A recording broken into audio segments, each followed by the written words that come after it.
Abu Dhabi के शेख की फरमाइश पर इंजीनियरिंग टीम एक सी शेल की शेप जैसी बिल्डिंग बना रही थी। कंस्ट्रक्शन के बिल्कुल आखिरी फेज में एक अजीब मसले ने बीच में रुकावट डाल दी। बिल्डिंग का स्टील फ्रेम एक तरफ से नीचे झुक गया था, जिसका मतलब था कि आधे से ज्यादा स्ट्रक्चर को दोबारा से बनाया जाए। एक तरफ अबू धाबी में फॉर्मूला 1 ग्रैंड प्री का इवेंट होने वाला था, जिसकी वजह से ऑलरेडी वक्त बहुत कम बचा था, तो दूसरी तरफ कंस्ट्रक्शन टीम फंस चुकी थी। अबू धाबी के पिछले शेख खलीफा बिन जायद अल नहयान दौलत के हिसाब से दुनिया के चौथे अमीर तरीन बादशाह थे। टोटल 98 अरब ऑयल बैरल रिजर्व के अलावा इनकी फैमिली 830 अरब डॉलर की मालिक है। यही वजह थी कि दुबई जैसी सिटीज को भी अक्सर शेख खलीफा की जरूरत पड़ती रहती थी। आपको शायद ये बात पहले से मालूम होगी कि दुनिया की सबसे ऊंची बिल्डिंग को पहले बुर्ज दुबई का नाम दिया गया था, लेकिन फिर इसकी कंस्ट्रक्शन के दौरान दुबई को पैसों की तंगी होने लगी और इसकी कंस्ट्रक्शन का काम रोकना पड़ गया। अबू धाबी के शेख ने इस बिल्डिंग को कंप्लीट करने के लिए दुबई की फाइनेंशियल हेल्प की और इसी वजह से ही इसका नाम बुर्ज दुबई से हटाकर बुर्ज खलीफा रखा गया था।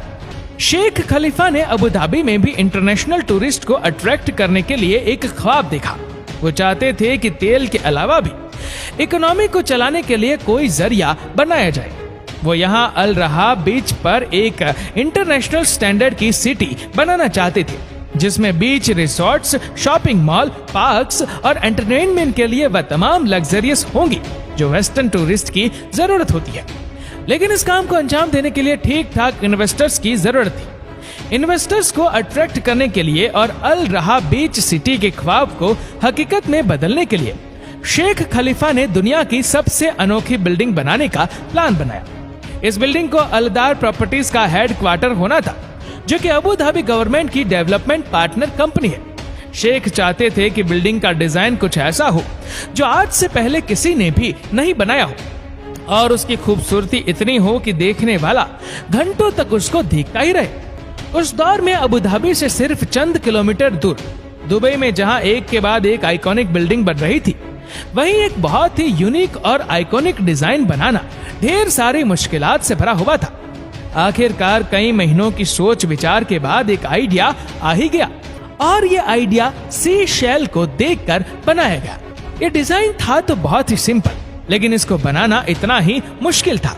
25 फ्लोर ऊंची एक गोल चक्र जैसी बिल्डिंग, जिसकी साइज स्टेच्यू ऑफ लिबर्टी से भी बड़ी होनी थी। इसके कर्व्ड ग्लास का आउटर शेल 4 फुटबॉल फील्ड जितना बड़ा था।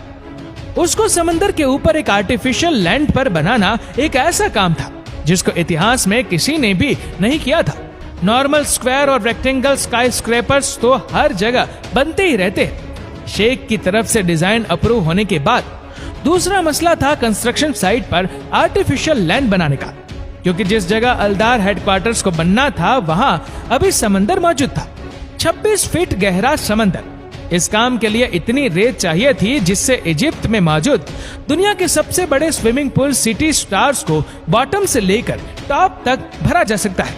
30 मिलियन क्यूबिक मीटर रेत डालकर यहाँ आर्टिफिशियल लैंड तो बना लिया गया, लेकिन इसके साथ ही एक और गंभीर मसला आ खड़ा हुआ। आर्टिफिशियल लैंड की रेत को खुदाई करते ही इसके अंदर से समंदर का पानी निकलना शुरू हो जाता।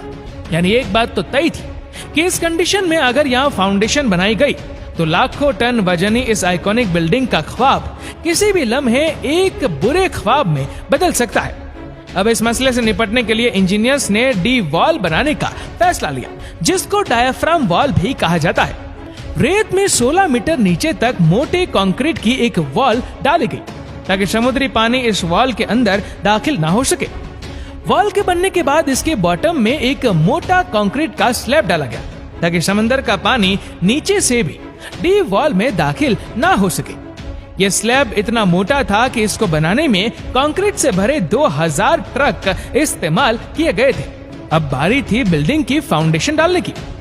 नॉर्मली मेगा स्ट्रक्चर्स की फाउंडेशन बनाने के लिए स्टील के पाइल्स को जमीन के अंदर मौजूद पत्थरों तक ड्रिल किया जाता है ताकि बिल्डिंग की मजबूती बनी रहे। लेकिन अलदार हेडक्वार्टर दूसरे मेगा स्ट्रक्चर से काफी अलग था, क्योंकि एक तो ये बिल्कुल समंदर के साहिल पर बना था और दूसरा ये कि इसकी शेप कुछ ऐसी थी कि इस पर हवा का एक्स्ट्रा प्रेशर पड़ सकता था।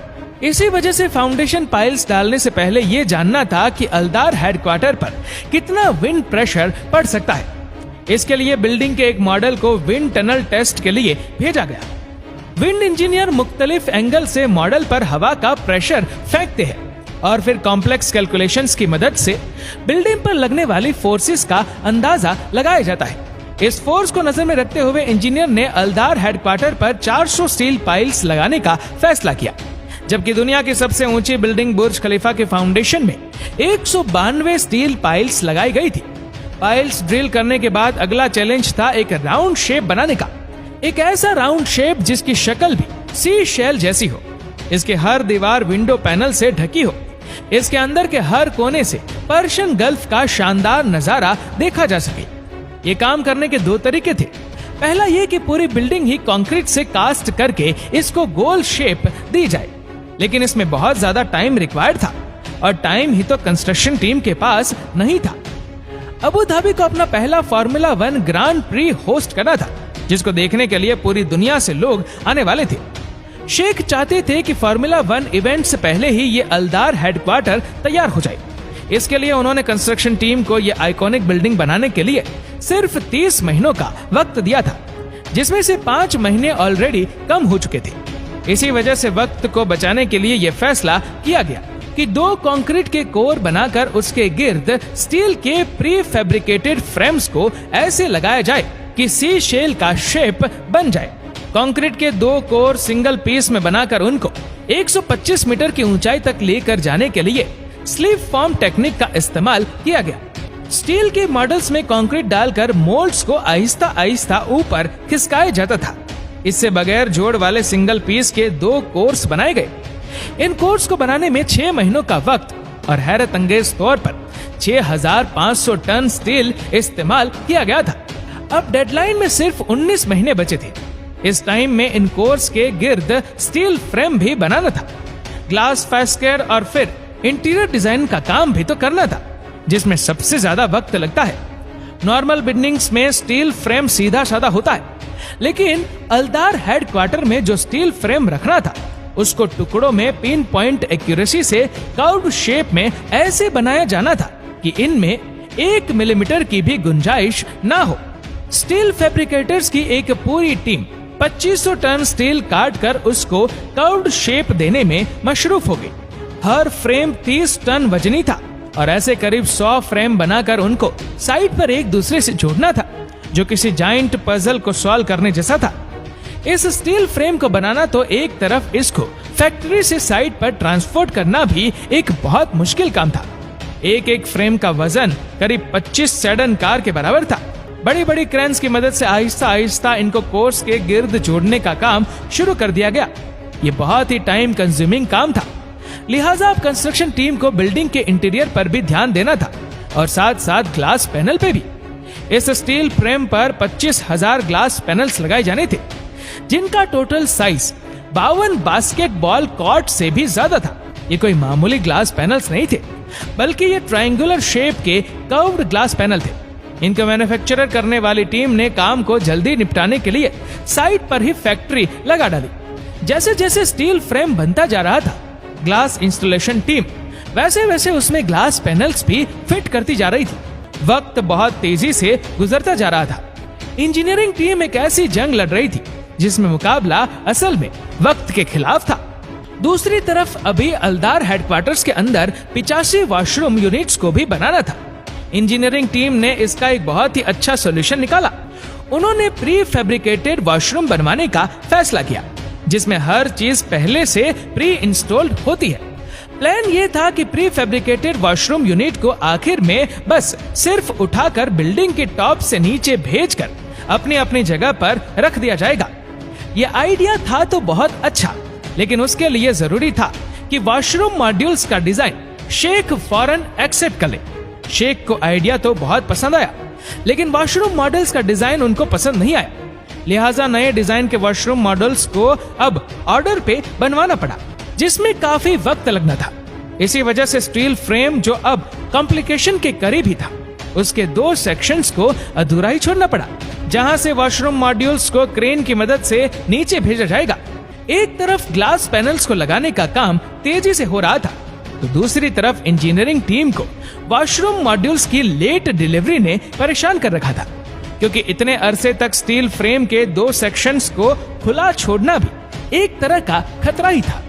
12 टन वजनी 85 वॉशरूम यूनिट्स अब साइट पर पहुंच चुके थे, जिनके इंस्टॉलेशन के बाद जब स्टील फ्रेम के खुले 2 सेक्शंस को बंद करने का वक्त आया, तो एक बहुत ही सीरियस मसला खड़ा हो गया।